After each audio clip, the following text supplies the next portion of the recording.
Dorothea Lange's images of Depression-era America made her one of the most acclaimed documentary photographers of the 20th century. She is remembered above all for revealing the plight of sharecroppers, displaced farmers, and migrant workers in the 1930s. Many of Lange's documentary photographs borrow techniques from the lexicon of modernism, dramatic angles and dynamic compositions, to produce startling and often jarring images of her subjects. They never overpower the subjects themselves, but instead subtly direct the viewer to a fresh appreciation of the individual's plight. She took pictures of the labor strikes in San Francisco, traveled to the Deep South, went to Oklahoma to take pictures of Dust Bowl immigrants, and went up and down California, meeting and photographing the homeless families who had come in search of work. One of Lange's most famous photographs is called Migrant Mother. This was taken in California in 1936. Florence Owens Thompson is photographed in the photo in between her two sons. She is 32 years old in the photo, but appears much older than her stated age. She and her family had been living on frozen vegetables from the surrounding fields, as well as the birds that her children killed. She had just sold the tires from her car to buy food. There she sat in that tent with her children huddled around her. Thompson expresses deep concern, worry, and pain, and the viewer can easily match her indescribable mental and physical exhaustion. The gray and black tones emphasize their ripped, raggedy clothing and dirty living conditions. Moreover, the poignant expression on Thompson's face stands out between the bowed heads of her sons, whose presence reveals the nature of her concerns. In her later work, Lange's more interesting portraits are characterized by their psychological depth and intensity.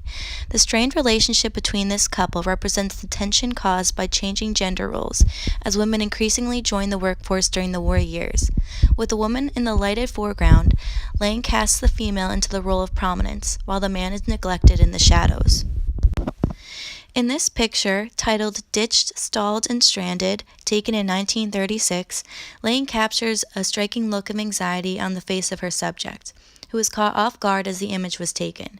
Stranded in his car, the man's plight suggests the larger problems that society faced during the Great Depression. Lange purposely cropped the photograph into a tighter composition, which originally included a woman sitting in the passenger seat. This adds a feeling of claustrophobia, emulating the subject's limited opportunity to free himself from drowning in this depression. This next photo is titled The White Angel Breadline, taken in 1933. During this era, masses of people gathered in crowds, waiting for food relief or compensation. The image consists of a diagonal fence and collection of men wearing hats and coats. The viewer zones in on the man facing the camera waiting for food at a soup kitchen. His slumped posture and his need to put weight on the fence depicts the depressed and exhausted mood of the times.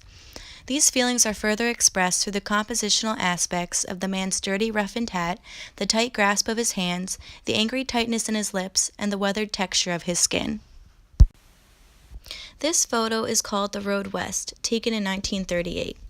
The West is a symbol of hope and solution for the families suffering in the Depression. When related to the American dream, it is the vacant desert of infinite possibilities for a fresh start. The consistent serious tones and lack of color symbolize the seriousness and heaviness just as the times were. The long continuous road is also a symbol of hope and optimism because of the everlasting potential that the West offered and that families needed in order to get through the Great Depression. The Migrant Cotton Picker was taken during the Great Dust Bowl in 1940 and focuses on a cotton picker in the Southwest. The image depicts a working-class activity of picking cotton. In addition, it shows the economic hardship through the look of the man's hands. They are rough and dry, meaning he works in a very harsh and hot working condition to earn a living. In 1942, Franklin Roosevelt ordered the internment of Japanese Americans. They waited in lines with their suitcases for buses or trains to take them to temporary assembly camps. The image focuses on the woman, who is illuminated by side lighting. The expression on her face shows how scared, nervous, worried, and upset she is as she waits for her new destiny while her previous life begins to disappear. This last photo depicts one of many horse stalls at the Tanfern racetrack that was converted into family living quarters for evacuated Japanese Americans. The government moved men, women, and children into worn-out, dirt-filled, dilapidated sheds.